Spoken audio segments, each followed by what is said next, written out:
Kun raadiyoo Sagalee Ameerikaati.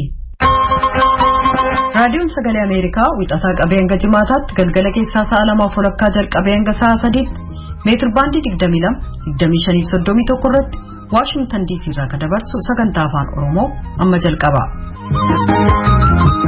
Dhaggeeffattoota keenya gama raadiyoo marsaa intarneetiif saatalaayitii Naayilsaatiin akkasumas feesbuukiidhaan sagantaa keenya hordofaa jirtan bakka jirtanitti nagaan keenya sinaa dhaqqabattamooltan guyyaan har'aa fulbaana 14 bara 2021 keessummeessituun keessan har'aa Antuu Jibee Horaati. Tokkummaan mootummoota wal waraansa Tigraay keessaa naannoo gaanfa Afrikaa balaaf saaxiluu mala yaaddoo jedhu qabaachuusaa ibsee United States loltoota ishee Afghanistan keessaa baasuun ejjennoo sirriidha jechuun falmite. Lamaanuu gabaasaalee oduu boodaati. Yuunivarsiitii Ambootti kan argamu giddugala qorannoof qo'annoo aadaa keessatti ijoollee oguma fakkii kaasuu baratan raadiyoon Sagalee Ameerikaa dubbisee jira. Waa'ee uummata Oromoo keessatti itti deebina. Hanga xumura sagantaa keenyaatti akka nu waliin turtan isin afeeraa. Piroodyusariin tamsaasaa har'aa Faasil Gabayyew, tamsaasa intarneetiif miidiyaa hawaasummaa kan qindeessitu immoo Tigisti Gammeeti. Oduuf gara Bafaqaaduuttan isin dabarsa. Ashama harka fuune amma oduu har'aaf qabnu isin dhageessifna. Dhaabbanni fayyaa addunyaa yookaan WHO'n kuusaa isaa Dubaay keessatti argamurraa qoricha lubbuu baraaruu meetiriiktoonii 85 gara Itiyoophiyaatti erguu isaa beeksiseera. Fe'iinsi kun qoricha adda addaa, meeshaalee baqaqsanii hodhuu atattamaa, meeshaawwan dhibee koleeraaf gargaaranii fi kanneen biroo akka ta'an kan ibse gabaasni Maargaaret Bashir gargaarsichi namootaan 100,000 fi 50,000 ta'anii olii akka fayyadu beeksiseera. Dhaabbanni fayyaa addunyaa kuusaa isaa isa Dubaay irraa biyyoottan Naajeeriyaa, Afgaanistaan, Sooriyaa fi Yemeniin akka gargaarsa raabsaa ture ibsa isaa irratti beeksiseera.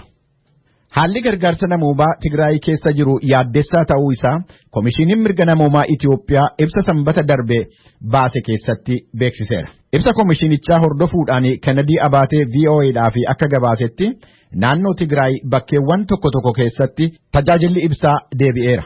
Bakkeewwan tokkottis intarneetiin jiraachuu baatus ajaja bulchiinsa naannootiin tajaajilli baankii akka kennamu taasifamaa jira. Tigraay keessatti tajaajilawwan bu'uuraa kan akka ibsaatii fi bilbilaa akka mootummaan federaalaa addaan kute addi bilisummaa saba Tigraay yookaan Hiwaatii fi dhaabbileen gargaarsaa addunyaa tokko himaa jiran. Mootummaan federaalaa gama isaatiin tajaajilawwan bu'uuraa sana kan mancaase akka Hiwaatiin ta'ee ibsee hojjettoonni wanneen mancaan sana suphuudhaaf bobba'an hidhattoota Hiwaatiin akka ajjeefamanii himeera. Naannoo Tigraay keessatti hanqinni midhaan nyaataa fi maallaqaa waan jiruuf namoonni bakka tokko irraa gara bakka tokkootti socho'uu akka hin dandeenye kan ibse Komishiiniin Mirga Namoomaa Itoophiyaa qaamoleen dhimmichi ilaallatu gargaarsi siviilota qaqqabuu qabu akka hin gufannee fi akka fooyya'u waamicha gochuun isaa gabaasa Kennedy Abaatee irraa beekameera.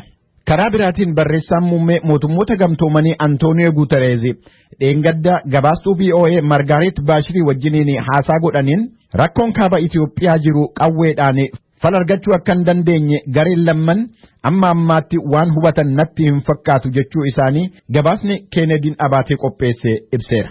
Jaarmiyaaleen biyyoolessaa mootummaa jijjiirama haaraa hundeeffamuuf deemu wajjiniin wal simachuu akka qaban itti aanaan muummee ministeeraa fi ministeerri dhimma alaa Itoophiyaa obbo Dammaqaa Mokonnon ibsaniiru.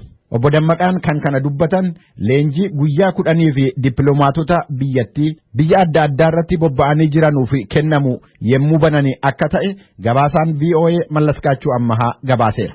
Akka gabaasni kun jedhutti qabiyyeen leenjii kanaa akka dippiloomaatonni biyyattii yaada jijjiirama haaraa wajjiniin wal fudhatan akka jijjiirama qorqalbii uumuu taasisan ijaarsa haaraa wajjiniin wal barsiisuudha. Sirna baniinsa leenjii kanaa irratti kan dubbatan obbo Dammaqaa Mokonnin hojiin kana booddee dippiloomaatonni hojjechuu qaban akka kanaan duraatti akka ta'uu hin dandeenye hubachiisanii humna biyyattiin qabdu irratti hundaa'uudhaan lakkoofsi embaasota biyyattiin addunyaarraa qabdu akka hirrachuu danda'u himaniiru. Itti dabaluudhaanis dippiloomaatonni fedhii biyyattiitiif hin taane akka urgufaman obbo Dammaqaan dubbachuu isaanii gabaasni Mallaskaachuu Ammahaa ibseera.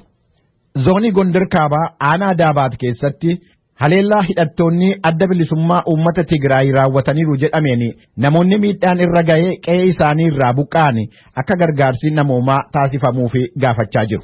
Haleellaa raawwatame kanaan namoonni 200 ol ta'an akka du'an kan ibse gabaasni Asteer Misgaanaw hidhattoonni Hiwahaati yommuu guyyaa 5 fi naannoo sana turan namootan nagaa akka ajjeesan qabeenya akka saamanii fi mancaasaa akka turan jiraattotaa fi aangaa'ota waabeffachuudhaan ibseera. Dhimma kana irratti dubbii himaan Hiwahaati dhiyeenya kana akka Rooyitersitti himanitti badiinsa sana gareen isaanii raawwachuusaa haalanii qaama bilisa ta'een akka qoratamu gaafachuun isaanii gabaasamuun isaa in yaadatama. Dhibee COVID-19 dandamachuudhaaf kan tattaafachaa jirtu biyyi Naajeeriyaa dhukkuba koleeraa hamaa ta'eef saaxilamuun ishee gabaasameera. Akka gabaasni Saaleem Salamuun qopheessite jedhutti amma ammaatti balaa koleeraa kanaan namoonni 2,300 olii du'aniiru. Gabaasa kana bal'inaan kan qopheessite jaallanneedha. Fulbaana 5 qabee kutaalee Naajeeriyaan qabdu 36 keessaa 25 keessatti magaalaa galma mootummaa biyyattii kataate Abuujaa dabalatee namoonni 70,000 ta'uun isaanii tilmaamame dhukkuba koleeraan qabamu waaltaan to'annoo dhukkuboota ka biyyattii beeksisee jira. Eessee Umukoro akka jetteetti obboleessi ishee dhiyeenya kana koleeraan akka hamaatti dhukkubsataa ture. Dhumarratti wal'aansa fayyaa akka argatu gochuuf hospitaala 3 kan deeman ta'us isa arfaffaatu ciisee akka wal'aanamuuf carraa kenne kunoo torban darbe hospitaalaa ba'ee jira jetti. Please, the government should try their best to at least give us good water and the rest to avoid that kind of sickness, because that sickness is not a good, it's a very terrible sickness, it's a bad experience as well. Maaloo mootummaan yoo xiqqaate bishaan qulqulluu akka argannu yaaluu qaba. Kan biraammoo dhukkuba akkasii ittisu sababiinsaas dhukkuba hamaadha. Akkasumas muuxannoon waa'ee dhukkubichaa akkaan hamaadha jetteetti. Bara keessa jirru 2021 keessa haga ammaatti namoota 2,323 haala dhukkuba koleeraa waliin wal qabateen du'e. Aangawoonnis lakkoofsi namootaa kan waliigalaa kana caala jedhanii yaaddoo qabu. Sababiinsaas hawaasni dhukkuba kanaan miidhaman hedduun lafa dhaqqabuuf rakkisaa ta'e keessa jiraatu. Ijoollee umrii waggaa 5 hanga 14 gidduu ta'etummoo caalaatti dhukkuba kanaan miidhame. Naayijeeriyaan weerara dhukkuba COVID-19 isa vaayirasii bifa jijjiirrateef deeltaa jedhamuun marsaa 3ffaaf rakkataa jirti. Aangawoonni Naayijeeriyaa duula tallaalii kennuu dabaluuf yaalaa ka jiran ta'us uummanni biyyattii 100 keessaa harka 1 gadi tallaalii marsaa duraa qofa fudhate. Aangawoonni mootummaa Kaameruun hokkorrii jiraattonni biyyattii poolisii irratti raawwachaa jiranu akka isaan yaaddesse himan. Akka viidiyoon Kaameruun keessaa waraabame miidiyaalee hawaasaa irratti daddarbaa jiru mul'isetti lammiileen biyyattii hammeenyaa fi malaammaltummaa poolisii biyyattii mormuudhaan poolisootaa fi hin ajajamnu jechuudhaan alatti poolisoota irrattis tarkaanfii fudhachaa jiru. Paul Atanganinji ministeerri bulchiinsa daangaa biyyattii akka jedhanitti dhiyeenya kana yoo xinnaate viidiyoon adda addaa 15 yommuu jiraattonni ajaja poolisii didanuu fi poolisii reeban agarsiisu torban lamman darbee fi miidiyaalee hawaasaa irratti mul'achaa ture. Konkolaachiisaan tokko poolisiin dhaabee yommuu sokattaa'uudhaaf jedhu poolisicha rukutee yommuu inni miliqu namoonni dhaabbatanii ilaalaa turanii harka rukutanii namicha jajaa turan. Namni tokko immoo poolisii tokko gateettiitti ol baatee yommuu konkolaataa fe'isaa irratti darbatu viidiyoolee faffaca'anirraa mul'achaa ture. Lammiileen biyyattii hammeenyaa fi malaammaltummaa poolisoota biyyattii haaloo ba'uudhaaf akka tarkaanfii akkanaa fudhachaa jiranu gabaasni Mookii Edwiin ibseera.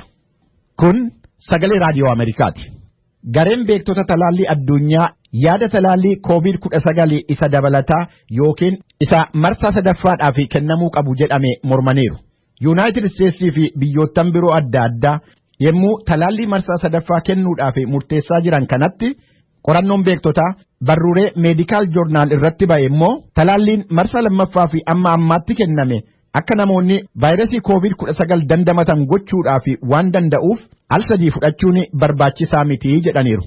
Yaanni talaallii al 3 kennanii humna dhukkubicha dandamachuu jabeessu kan madde qorannoo Israa'el keessatti taasifamerraa akka ta'e hin beekama. Dhaggeeffattoota keenya oduun har'aaf qabnu asumatti raawwata. Qophiilee keenya afanii nu wajjiniin tura. Kan dhaggeeffataa jirtan as Washington DC irraa akka darbu raadiyoo sagalee Ameerikaa sagantaa afaan Oromooti. Tokkummaa mootummootaatti koomishinaritti olaantuun dhimmootii mirga namaa Michelle Bachelet naannoo Tigraay keessatti hammaataa kan adeeme walitti bu'iinsi gara jabinaan guute gara gaanfa Afrikaatti babal'achuu akka danda'u akeekkachiisan. Waajjirri mirga namoomaa ka tokkummaa mootummootaaf Komishinni mirga namaa Itoophiyaa dhiittaa mirga namaa Tigraay keessatti raawwatame jedhame ilaalchisuun bayii qorannaa waloon geggeessan gumii mirga namoomaa ka tokkummaa mootummootaaf dhiyeessaniiru. Gabaasaalee Saashlaayin jaallannee dhiyeessa. Baachaleet baatii waxabajjii darbee ibsa sadhumaa ega kennanii as lolli Tigraay keessatti fufee ollaa ka ta'an bulchiisa naannoo Afaariif kan Amaaraa keessatti babal'ate. Aangawotti waa'ee mirga dhala namaa kan tokkummaa mootummootaa Baachaleet akka jedhanitti hedduminaan nama hidhuu, ajjeecha, saamiinsa tooftaan gaggeeffamu akkasumas humnaan gudeeddiin uummata lakkoofsaan miliyoona 2tti dhiyaatu kutaa sana keessaa godaansisee haala sodaachisaa uumee jira jedhan. Siviilonni rakkachuun kan babal'ate yoo ta'u badii ta'eef itti gaafatamummaa yookaan adabamuun hin jiru jedhan. Qorattoonni dhiittaan mirga namoomaa dhaqqabuusaaf himannaa dhiyaate hedduu galmeessanii jiru ka jedhan Baachaleet seeraan ala nama ajjeesuu, dararuu fi eessa buutee namaa dhabamsiisuu kanneen jedhan keessatti argamuu jedhaniiru. Hokkarri humnaan gudeeddii fi saalarratti hundaa'e kan ala bultoonni gareen gaggeessan dabalatee gocha gara jabinaa gosarratti qiyyaafate jedhamuun galmaa'ee jira jedhaniiru. From my last update to the Council to date, allegations of human rights violations have continued to implicate government forces.